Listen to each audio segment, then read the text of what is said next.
tienen 1 Tesalonicenses 4:13, amén. Y dice de la manera siguiente, versículo 13: tampoco queremos, hermanos, que ignoréis acerca de los que duermen, para que no os entristezcáis como los otros que no tienen esperanza. Versículo 14: porque si creemos que Jesús murió y resucitó, así también traerá Dios con Jesús a los que durmieron en él. Por lo cual os decimos esto en palabra del Señor, que nosotros que vivimos, que habremos quedado hasta la venida del Señor, no precederemos a los que durmieron. Porque el Señor mismo, con voz de mando, con voz de arcángel y con trompeta de Dios, descenderá del cielo, y los muertos en Cristo resucitarán primero. Luego nosotros, los que vivimos, los que hayamos quedado, seremos arrebatados juntamente con ellos en las nubes para recibir al Señor en el aire. Y así estaremos siempre con el Señor. Versículo 18: por tanto, alentaos los unos a los otros con estas palabras. Inclina tu rostro. Padre, gracias porque tú vives, porque tú reinas. Señor, como dijo el apóstol Pablo, Dios, que tú eres la primicia de la resurrección. Lo creemos que algún día también nosotros nos levantaremos en victoria, oh Dios, para recibir, para que tú nos recibas en el aire, en el nombre de Jesús. Amén y amén. Pueden tomar su asiento. Sigamos a la otra. Yo siempre que hablo del arrebatamiento me gusta plasmar esta imagen. Usted ya sabe, ya me conoce. Yo considero que es una de las pautas que puede mostrar acerca de la venida de Cristo. Cuando hablamos del arrebatamiento hay muchas formas de interpretarlo, ¿correcto? Está el tribulacionista, el pretribulacionista y posttribulacionista. Si me preguntan, yo creo que es pretribulacionista, ¿correcto? Yo soy bajo la tendencia de la pretribulacionista, que Cristo va a venir antes de, ¿correcto? Y aquí podemos ver las 7 dispensaciones, ¿correcto? Aquí está el tiempo de la ley, el tiempo de Cristo, la cruz, ¿correcto? Pero cuando Cristo vino, terminó la ley, ¿correcto? Y entró, viene el Espíritu Santo, cumpliéndose lo prometido de Joel capítulo 2, versículo 28 en adelante, cumpliéndose en Hechos capítulo 2, ¿correcto? Luego entramos al tiempo de la gracia, ¿correcto? El tiempo de la gracia en el que estamos ahorita. Y es importante comprender eso, que estamos en el tiempo de la gracia. Y esto que usted mira, ¿sí lo logran ver? Esto de azul que usted mira, el tiempo de la gracia. Y estamos en ese círculo. Ahora la pregunta es, ¿cuándo va a acabar la gracia? ¿Cuándo va a acabar ese momento? Puede ser que estemos en medio, pero basado en las circunstancias se duda. Para algunos escatólogos se duda que estemos en medio de la gracia. Para muchos estamos por culminar la gracia. Y es aquí donde posiblemente estemos. Estoy diciendo que acá no estoy poniendo fecha, no me malinterprete, pero basado a los tiempos se cree que estamos terminando la gracia. Y la pregunta de esto es, ¿qué tan cerca está la venida de Cristo? ¿Qué tan cerca está ese momento glorioso que muchos esperamos y que otros decimos, Señor, tárdate un poquito más, ¿correcto? Porque hay dos perspectivas, unos que quieren que Jesús no venga, pero otros que queremos que Él venga. El problema es que estamos en el tiempo de la gracia, y mantenga esto en mente, ¿correcto? Ahora bien, sigamos a la otra.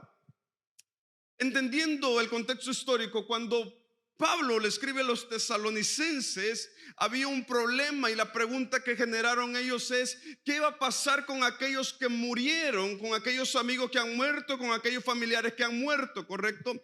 Porque la filosofía era de que, y se levantó un filósofo diciendo que después de la muerte hay una oscuridad y se pierde todo. Pero el apóstol Pablo dijo esto: no, Y los versículos que miramos es: hermanos míos, no quiero que ignoren acerca de los tiempos. No quiero que ignoren que los que mueren duermen en el Señor, pero que que Él nos va a levantar, ¿correcto? Son palabras de aliento, son palabras de motivación, son palabras que deben de animar al creyente, ¿correcto? Que no vivimos como aquellos que no tienen esperanza, sino como aquellos que tienen esperanza, ¿correcto?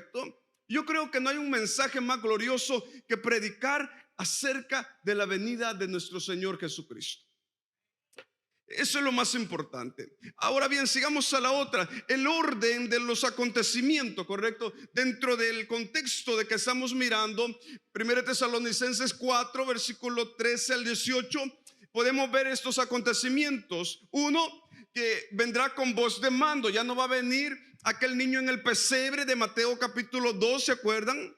Ya no va a venir aquel niño en el pesebre. Ahora va a venir con voz de mando, con trompeta de Dios, ¿correcto? Con voz de arcángel, con trompeta de Dios. La resurrección de los muertos en Cristo, el arrebatamiento de la iglesia, el encuentro con el Señor en el aire. Y esto es muy poderoso, y hagamos una pauta acá. Uno es la resurrección, en un abrir y cerrar de ojos, la resurrección de los muertos. Nosotros estamos acá, ¿correcto? Todavía estamos predicando, pero en ese momento los muertos resucitan y también nosotros somos arrebatados juntamente con ellos, ¿correcto?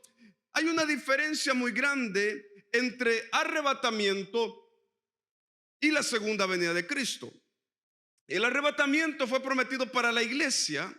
La segunda venida es prometida para el pueblo de Israel, ¿correcto? ¿Por qué la segunda venida? Porque Él ya vino para ellos, y a los suyos vino y a los suyos no le recibieron, ¿correcto?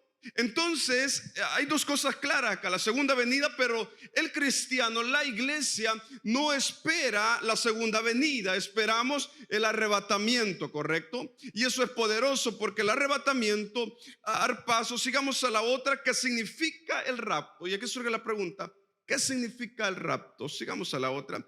El término rapto es una expresión de la palabra en griego arpazo, que significa tomar por la fuerza, saquear, llevarse o arrebatar. Y aquí algo muy interesante, ¿no? Que Él nos va a tomar, no a la fuerza, sino voluntariamente, ¿correcto? Sigamos a la otra. La pregunta del millón es: ¿cuándo sucederá? Y todos se quedan con mucha expectativa. El pastor va a decir: ¿cuándo? Pues no van a escuchar eso, porque el pastor no se atreve a decir barbaridades, ¿correcto? Ahora bien, ¿cuándo será el arrebatamiento? En honor a la verdad, todas las profecías que Jesús dijo en Mateo capítulo 24, en cuanto a los acontecimientos escatológicos, la mayoría de ellos no están asociados al arrebatamiento, sino a la segunda venida de Cristo. Pero eso no quiere decir de que no podemos usar esa alineación para comprender qué tan cerca estamos del arrebatamiento, ¿correcto? Porque recuérdese que el arrebatamiento va a venir antes de la segunda venida. Amén. ¿Están conmigo?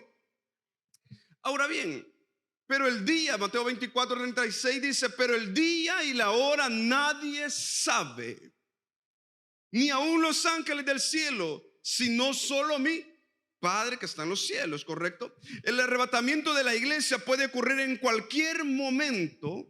Ninguna señal de advertencia indican en conteo regresivo de corto plazo. Como cristianos debemos permanecer alerta, ¿correcto? O sea, no tenemos, muchos dicen pastores, que falta que el evangelio se predique en todo el mundo. ¿Y quién te dijo? Sé que eso se nos enseñó en los 80, sé que eso se nos enseñó en el tiempo más antes, ¿correcto? De que se tenía que predicar, y que cuando se predicara el evangelio Cristo iba a venir por su iglesia. Pero hay una realidad muy grande, y es que, basado en las circunstancias, el evangelio se predicó en todo el mundo. Con la tecnología que tenemos, ¿correcto? Y si no fuera así, la venida de Cristo, el rapto, no está sujeta a ninguna profecía, porque la palabra venida de Cristo, la parucía, es inminente, o sea, que no está sujeta a ninguna profecía, ¿correcto? Que Él puede venir hoy, que Él puede venir mañana, que Él puede venir en cualquier instante. Y esto es la preocupación del pastor, es la preocupación del cristiano, es la preocupación de cada persona, porque su vida está en peligro, ¿correcto?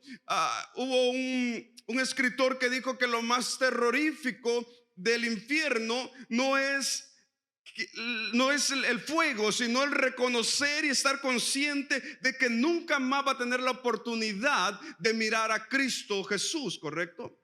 Qué lamentable, iglesia, va a ser ese día. Qué triste va a ser de que tú hoy estés perseverando, de que tú hoy estés escuchando este mensaje y tal vez digas en tu mente: ese mensaje se ha venido escuchando durante mucho tiempo y nunca pasa. Le preguntaron a un pastor que tal vez usted lo ha mirado en Facebook. Muchas veces en la tecnología salen cosas buenas, pero muchas veces salen cosas malas. Le preguntaron: ¿existe tal arrebatamiento? Y él dijo: hagamos algo. Si no existe nada en la vida, mueres, ¿qué pierdes tú? Le dice. No pierdes nada porque no existe nada, ¿correcto? Pero luego le dice el pastor: pero si existe un cielo, si existe un infierno y si existe un Dios, cuando mueras, ¿qué pierdes tú? Lo perdiste todo. Hasta por lógica, conviene creer de que hay un cielo y de que hay un infierno. Ahora bien, el arrebatamiento prometido para la iglesia es muy importante.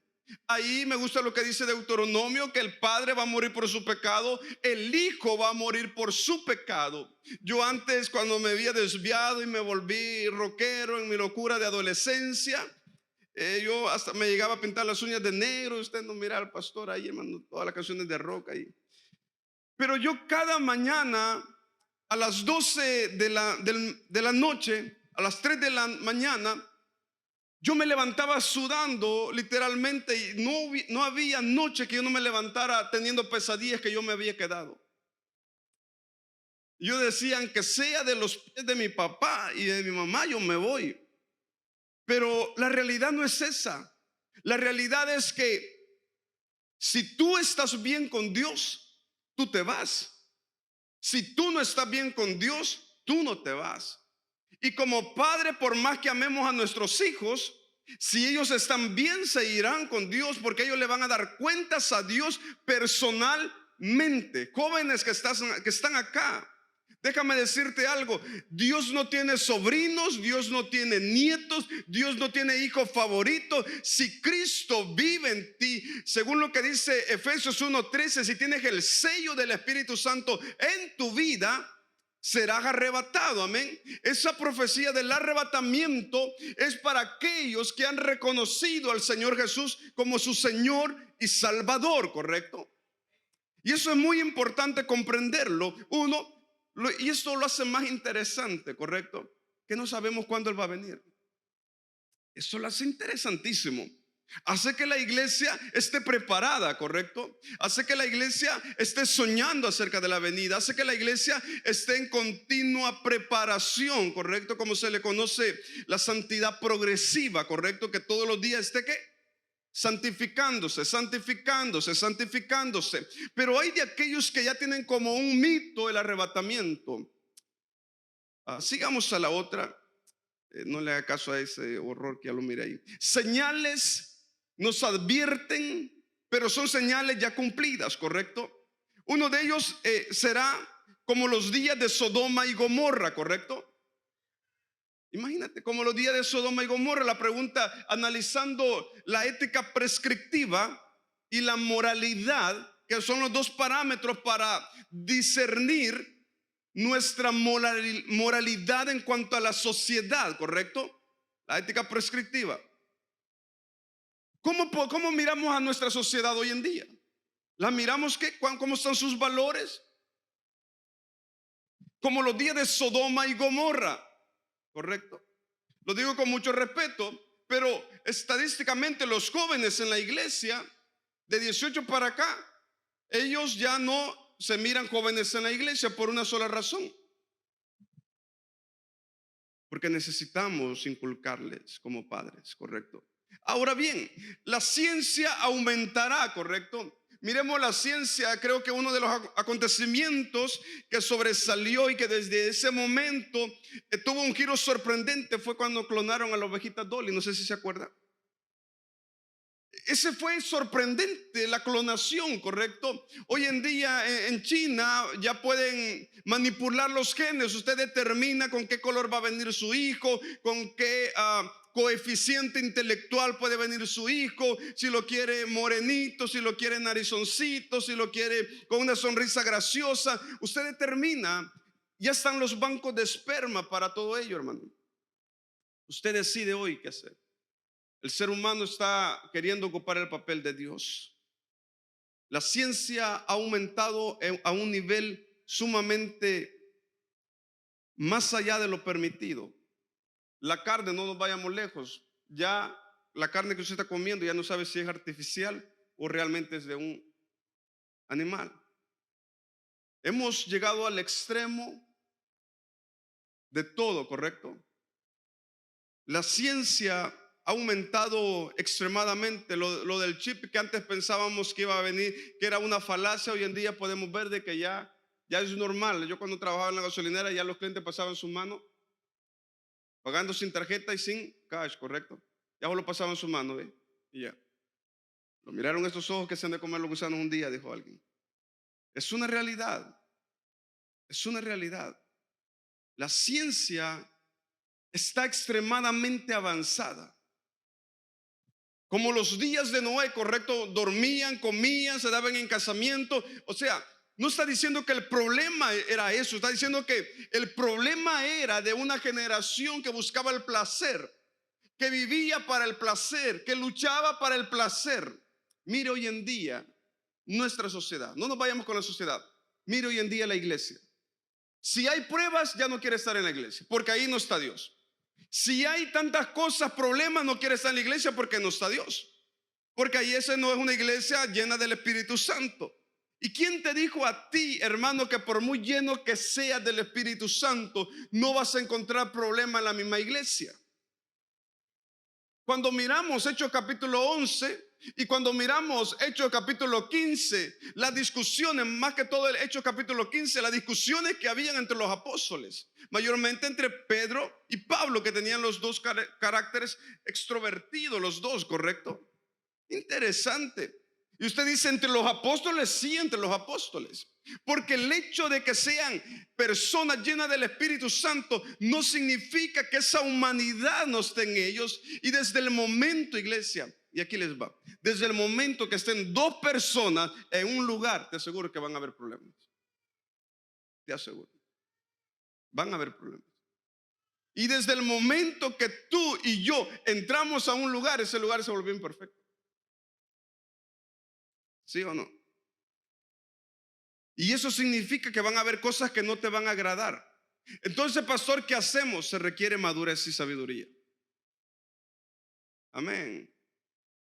Ahora bien, como los días de Noé, ¿correcto? Se levantarán falsos, ¿qué? Profetas, falsos maestros. ¿De qué está hablando esto? Uno, está hablando que el hecho que abran la escritura y que la prediquen no significa que estén en lo correcto. Me sorprende, yo siempre le digo a la iglesia, cuando hay alguien que se va de la iglesia, yo le digo, hermano, yo no puedo detener a nadie a la fuerza, ¿correcto? Porque yo no soy dueño de nadie, yo solo soy el juperete, le llama el apóstol Pablo, el administrador de la iglesia. Pero cuando alguien se quiere ir de la iglesia, yo le digo, hermano, te bendigo, despídete de la iglesia. El que no se despide, porque no sé qué es su mentalidad, pero yo siempre le digo, vete con bien, despídete de la iglesia. Y que vayas con Dios. Le doy 3 cosas. 1, nunca hables mal de tu pastor por muchos errores que veas. 2, honra el ministerio, diezmo y ofrenda, lo que tenga que hacer. Y 3, vete donde predique mejor la palabra que yo. 3 cosas. Y la que más enfatizo es, vete donde predica mejor la palabra que yo. Porque si te vas es porque ya la palabra que estás recibiendo acá no te da sustancia. Ya tú ya estás en otro nivel y ya la palabra que se da acá ya está en un nivel muy bajo y tú necesitas una palabra más llena, ¿correcto? Más poderosa. Porque no tiene sentido de que yo me vaya para una iglesia donde el que esté predicando esté contando chiste, donde el que esté predicando esté contando toda su vida, donde el que esté predicando esté contando de tantas cosas que no tienen sentido, pero que la palabra de Dios la ignora. Porque lo que da vida en una iglesia no es el testimonio del pastor. Lo que da vida en una iglesia no es que el pastor tenga una buena retórica. Lo que da vida es que el pastor se pare y predique la palabra de Dios, ¿correcto? Y eso es lo importante y eso es lo que debemos de buscar hoy en día. La palabra de Dios, donde se predique la palabra, amén. Porque eso es lo que Romanos que dice, porque por la palabra viene la fe, ¿correcto? Entonces, si yo no escucho palabra, ¿qué va a pasar? En la necesidad. Por eso yo les digo, no a todo le llamen amén, no a todo lo que alguien venga en el altar y comienza a decir la palabra, digan amén. Escudriñen la palabra, anoten. Por eso Hechos felicita a la iglesia de Berea y le dice, ¿cómo yo os alabo a ustedes? Que todo lo que yo digo en el altar ustedes toman nota y llegando a la casa ustedes examinan que lo que yo he dicho en el altar es correcto. Yo digo, wow, qué iglesia más llena del Espíritu Santo, porque ama su salvación, porque escudriña la palabra, ¿correcto? Pero qué lamentable que la iglesia le diga todo amén.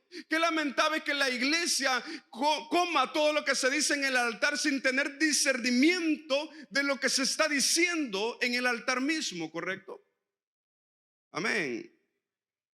Usted tiene que ser diligente con su salvación. Usted tiene que valorar la salvación, porque no todo lo que se diga en el altar puede ser correcto. Amén. Ahora bien, yo sé que eso no es una espada de doble filo para mí. Es una espada de un solo filo. Porque si usted viene y algo que no le gustó, yo nunca me enojo por una reprensión. Me motiva a ¿qué? A mejorar. Yo sí que tiene que tener fundamentos sólidos para corregirme. Pues no vaya a decir, es que me parece que no, pastor, yo le voy a preguntar por qué. No, porque yo creo, no, mejor no me diga eso, ¿correcto? Porque si usted me va a corregir porque tiene fundamento y está cimentado con lo que usted considera que es correcto, amén. Para convencerme de mi error. Amén. Y los requisitos son, por lo menos tiene que tener 3 versículos bíblicos que lo avalen a usted. 2, aprendérselo de memoria, no se crea, solo decírmelos ya. Ahora bien, falsos profetas, habrá pestes, ¿correcto? Y yo con esto son señales que advierten, pero habrá pestes. Hoy en día apenas pasamos la del COVID, ¿correcto? Y hermano, tantas cosas que vienen. La otra es, habrá hambre. Pastor, aquí no hay hambre, váyase a África, hermano. Como dijo el evangelista que vino, ¿no? Si trajéramos a unos de allá para acá, pensarían que aquí que aquí es el cielo, ¿correcto? Ahora bien, se levantarán nación contra nación. Mire ahorita cómo está el Medio Oriente. Mire Europa cómo está ahorita. Hermano, hoy en día, si se habla de guerra, hoy en día es el tiempo correcto. Las guerras están al pie. Hoy en día no estamos hablando como la bomba de Hiroshima y Nagasaki, nada de eso. Hoy en día estamos hablando que con un botón se destruye el mundo, ¿correcto? Con un solo botón. Hermano, las guerras hoy en día están palpables. Habrá rumores de guerra, habrá terremotos. Mire todo lo que está pasando ahorita. No está diciendo que esto va a ser nuevo, está diciendo que ya pasó, pero que Jesús dice, cuando vean todo esto, prepárense, erguidos, porque ya la venida de Cristo está a las puertas. Lo que está diciendo, vivan en continuo arrepentimiento y una examinación de continuo en nuestras vidas, ¿correcto? Por eso dice David, examíname, Señor, y hazme ver mi pecado, hazme ver mi maldad, ¿correcto? Porque la iglesia tiene que estar preparada siempre. Sigamos a la otra. ¿Cómo sucederá la venida de Cristo o el rapto? En su primera venida Jesús nació en la aldea de Belén, fue puesto en un pesebre y fue envuelto en pañales. En esta ocasión su venida estará acompañada de una voz de mando, la voz de un arcángel llenará el aire y el penetrante sonido de la trompeta llamará a los muertos de sus tumbas. Todo eso sucederá en un momento, en un abrir y cerrar de ojos. Qué poderoso va a ser. Y sabe lo mejor de todo, hermanos, es que Si usted muere con artritis y reuma, usted ya no se va a levantar de esa manera. Su cuerpo va a ser transformado, ¿correcto? Su cuerpo va a ser revestido, ya no va a ser eso, ya se acabó la reuma, el dolor de huesos, ya se acabó todo eso, ¿correcto? Porque nos vamos a levantar en gloria. Ahora bien, será rápido. Sigamos a la otra. El arrebatamiento será rápido. Pero les revelaré un misterio. No todos dormiremos, pero todos seremos ¿qué? Transformados en un momento, en un abrir y cerrar de ojos. Haga el examen usted. ¿Cuánto dura un abrir y cerrar de ojos? Será espontáneo. Será al instante, o sea, ni lo va a sentir. Alguien dijo, pastor, ¿y qué pasa con el avión que va en el aire y el hermano que va manejando el avión es cristiano? Hermano, esa persona a Jesús no le va a decir, espérate, voy a esperar que aterrice para yo venir por ti. No, será un abrir y cerrar de ojos. Las noticias van a estar, accidente acá, si alguien va en un bar pero es cristiano, correcto, Cristo se lo lleva. Hermano, será un caos total. Este momento está a punto de suceder. Ese momento está, hermano, está tan cerca que la iglesia tiene que estar preparada para la segunda venida. Para muchos estudiosos, el anticristo ya está al día, según cómo se mira y se analiza los momentos escatológicos. Puede ser que ya esté acá. La pregunta es, ¿quiénes de nosotros estamos preparados para el momento del rapto? Hermano, esto no es un juego. No canjees una eternidad por un momento de placer. Créeme que el infierno, muchos dicen el infierno no va a ser castigo eterno. El infierno es un pasatiempo. El verdadero castigo de la eternidad es el lago de fuego. El infierno hay indicios de dónde puede estar, pero en el lago de fuego no hay indicios de dónde puede estar. Pero porque la muerte y el Hades y el mismo infierno va a ser arrojado al lago de fuego, correcto, según Apocalipsis. Hermano, no juegues con tu vida. Créeme que te estoy hablando de algo bien serio, que si tú no estás a cuenta con Dios, puede ser que Él venga en este momento. Dice la Biblia, será el lloro y el crujir de dientes, donde muchos habrán quedado llorando. ¿Dónde está mi mamá? ¿Dónde están mis hijos? Pero ¿cuánto tiempo no te hemos hablado? ¿Cuánto tiempo no ha hablado Dios a tu vida? Por eso Hebreos capítulo 1 dice, porque hablando de muchas maneras y de muchas formas. ¿De qué otras formas tú quieres que Dios te hable para que tú comprendas que la venida de Cristo está cerca? A mí me sorprende qué tan cerca está la venida de Cristo, hermano. No es tiempo de jugar a la religiosidad. Créeme que si tú hoy te crees muy valiente, créeme que en aquel día, y te vas a acordar, en aquel día vas a llorar a gritos. Y llorarás diciendo, dame una oportunidad más, pero ya no habrá otra oportunidad. Porque hoy es el último. Puede ser que hoy sea el último día. No estoy usando esta predicación como algo para alarmarte. Es una realidad. Como alguien dijo, pastor, ya no hay que predicar esos momentos porque se le pone miedo a la gente. No es miedo. Es una realidad que si yo no predico estos temas, lo que estoy diciendo es ser imprudente con la palabra, con el mandato que Dios me ha dado. En ese momento se acabó el favoritismo. En ese momento el Dios de gracia, el Dios de misericordia se acabó, porque vas a conocer al Dios de ira. Al Dios que por más que grites, al Dios que por más que clames, al Dios que por más que hagas tanto berrinche, ese Dios no te va a escuchar, porque hoy es el momento que tú puedas venir a Dios. Hoy es el momento que tú puedas levantarte. Hoy es el momento que tú puedas aceptar a Cristo como tu Señor y Salvador. Pastor, y si no sientes que el evangelio no se hace por sentir. Alguien dijo, pastor, es que yo no estoy preparado. Y la pregunta, ¿quién está preparado para recibir al Creador? ¿Quién está preparado para recibir a un Dios tan poderoso y soberano? ¿Quién está preparado para recibir al Todopoderoso? Que yo sepa, nadie está preparado para recibir a un Dios tan santo y sublime. Uno no acepta a Cristo porque esté preparado, uno acepta a Cristo por muchas razones, pero una de ellas es porque sin Él estamos perdidos. Es la realidad. Pero sigamos a la otra. ¿Para quién viene el rapto? Uno, viene solamente para los creyentes, o sea, para los hijos de Dios. Ojo a esto. No para aquellas personas que se dicen ser cristianos. Yo no estoy juzgando su salvación, no me compete hacerlo. Y a ninguno de nosotros nos compete decirle: ese hermano no es salvo. ¿Quién es usted para decirle quién es salvo, quién no es salvo? No seamos atrevidos en eso. Eso solo a Dios le corresponde, decir quién es salvo, quién no es salvo, ¿correcto? Amén. Ahora bien, no nos compete eso. Dios decidirá, ¿correcto? Y Dios puede trabajar en él. Pero bien, ahora, ¿quiénes son salvos? Aquellos creyentes. Cuando hablo de creyentes, estoy hablando de aquellas personas que han recibido al Señor Jesús como su Señor y como su Salvador. Aquellas personas que no solamente con su boca dijeron: Señor, yo te acepto, sino con su testimonio, con su praxis, con su forma de hablar, con su forma de comportarse, con su forma de resolver los conflictos. Aquella persona que no solamente habla la palabra, sino que la palabra misma se encarnó en ellos, ¿correcto?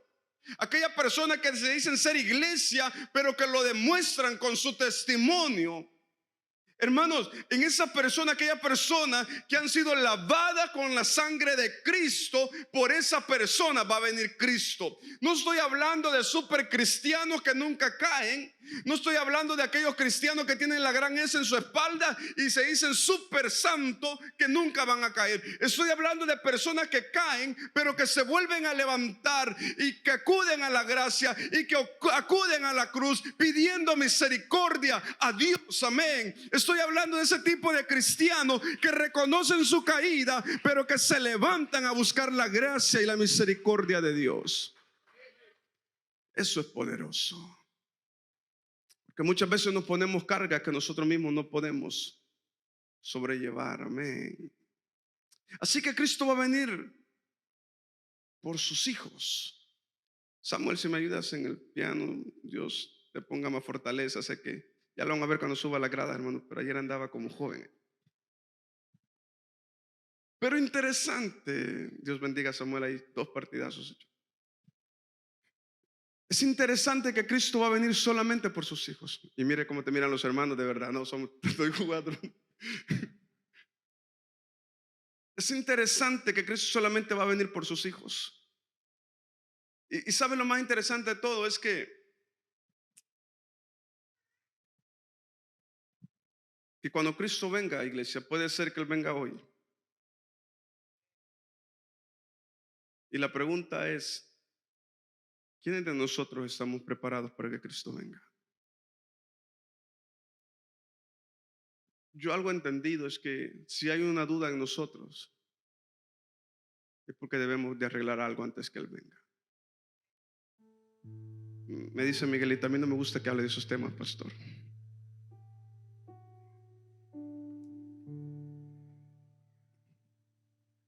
Fíjese,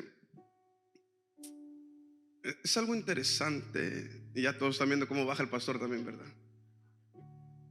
Es interesante porque Cristo, cuando fue elevado al cielo, le dijeron a aquellos 2 ángeles, ¿correcto? No se preocupen. Asimismo, como le habéis visto ir, asimismo Él vendrá. Iglesia, ¿qué tan cerca está la venida de Cristo? Créeme que puede ser que Él venga hoy, así como están los tiempos hoy. La tecnología está avanzada. Para muchos el anticristo ya está con vida, solo esperando que Cristo venga por su iglesia. Créeme que el castigo eterno, escucha bien, ¿tienes tú el concepto de eternidad? ¿Sabes lo que es eternidad? Eternidad significa donde el tiempo no avanza. Imagínate perderte una salvación tan hermosa y tan preciosa por estar en un lago de fuego quemándote literalmente allá por un momento de placer, por un rencor, por una palabra que alguien dijo. perderte la salvación, una eternidad, por la acción de alguien, porque no puedes controlar esos impulsos emocionales. No vale la pena, iglesia. Pastor, es que usted no entiende cómo yo me siento, porque no entiendo y no necesito entender cómo tú te sientes, pero Dios sí sabe cómo tú te sientes. Y si crees que Cristo va a venir, crees en toda la palabra, y la palabra de Dios dice que no pone carga que tú no puedas sobrellevar. Y que tal vez tú digas, pastor, pero duele, usted no tiene idea cómo duele. Yo sé que duele, hermano, porque la vida no es fácil. Pero créeme, si sigues tú avanzando, en aquel día vas a decir, valió la pena buscar a Dios, valió la pena seguir adelante, valió la pena en el camino y en el dolor secarme las lágrimas, pero seguir avanzando. Valió la pena en medio del desánimo ir a la iglesia y buscar a Dios. Valió la pena levantarme en la mañana y buscar su gloria. Valió la pena haberme quedado callado ante aquella ofensa. Valió la pena levantar mis manos cuando no había nadie. Valió la pena buscar a Dios. Créeme, en aquel día vas a decir, valió la pena. Porque dice la Biblia que en aquel día miraremos sus manos y miraremos las huellas, las cicatrices sobre él, correcto. Y vamos a entonar aquel canto hermoso, iglesia. Por eso yo digo que Apocalipsis, el que no entiende Apocalipsis, o el músico que no logra entender Apocalipsis, no entiende qué es adoración, porque Apocalipsis es uno de los libros que lleva más adoración. Pero ¿sabe el canto más hermoso que dice? Y vamos a mirar a Cristo ahí. Con su sangre tú nos redimiste, con tu sangre tú nos lavaste, con tu sangre. Porque como dice Jeremías, que ni la lejía ni el jabón pueden quitar el pecado que está en el ser humano. Solamente la sangre de Cristo. Solamente su sangre puede limpiarnos de todo pecado. La pregunta es, si Cristo viene hoy, ¿qué cuentas le vas a dar a Dios? Voy cerrando con esto. Tú puedes decir cuando Cristo venga, señores, es que Nicolás me hizo la vida imposible en la iglesia, padre. Créeme que no vas a tener argumento. Es que, Señor, yo escuché a Fernando hablando de mí, Señor. Es que, Señor, Pablo en aquel día cuando yo más lo necesité no estaba conmigo. ¿Saben? Aquel día no vas a tener ningún argumento sólido para que Jesús diga, ok, no te preocupes, vente, yo te voy a llevar conmigo de todas formas. Porque no vas a tener ningún argumento ante Dios. Porque Él prometió, y me encanta la palabra en capítulo 14, 15 y 16 de Juan: he aquí, yo estoy con vosotros. También Mateo capítulo 28, ¿se acuerdan? Del 16 en adelante: aquí yo estoy con vosotros hasta el fin de los tiempos. O sea, si Él está conmigo, iglesia, no importa quién hable de mí. Si Él está conmigo, no importa quién me critique. Si Él está conmigo, no importa que ande en valle de sombra y de muerte, porque si Él está conmigo, la victoria es segura. Y eso debemos de entenderlo hoy. Yo no sé si tú tienes fuerza hoy para seguir avanzando. Yo no sé por qué circunstancia tú te encuentras hoy. Yo no sé si tú pensaste y dijiste, hoy va a ser el último servicio que yo voy. Pero hoy quiero decirte que Cristo viene. Hoy quiero decirte, sigue adelante. Hoy quiero decirte, erguidos y preparados, porque su venida está a las puertas, iglesia. Su venida está a las puertas. Levántate como poderoso, porque Cristo está contigo, iglesia. Oh, Espíritu Santo. Oh, mi alma te alaba, Señor. Oh, mi alma te alaba, oh Dios. Iglesia, prepárate, porque Cristo viene. Prepárate. No importa la crítica, no importa las adversidades, no importa los tiempos. Prepárate, porque el Rey está a las puertas. El Rey está a las puertas. Y Él dijo, donde yo estoy, también vosotros estaréis. Oh, estaremos con Él. Porque los muertos en Cristo se levantarán primero, y luego nosotros, los que habremos quedado, nos levantaremos en las nubes. Hoy le adoraremos cara a cara y le veremos tal como Él es, ya no como una epifanía o teofanía o cristología. Le veremos tal como Él es. Y saben lo más sorprendente de todo. ¿Saben lo más sorprendente? Y yo vuelvo con la frase que Osea me dijo y lo he usado mucho. ¿Qué pasa si cuando estemos allá logras ver a mi mamá? Yo le dije, yo no sé. Lo que sí sé es que yo voy a correr a Cristo. Yo voy a correr a sus pies. Yo voy a correr a su gracia y le voy a adorar cara a cara. Ahí no va a haber tiempo porque Él va a ser la luz. Ahí no va a haber oscuridad porque Él es todo por el todo, iglesia. Pero la iglesia tiene que estar preparada para su venida. La iglesia tiene que estar separada para su venida. La iglesia tiene que estar enamorada para su venida. Voy a pedir que te pongas sobre tus pies un momento. Oh Señor, levanta tus manos ahí.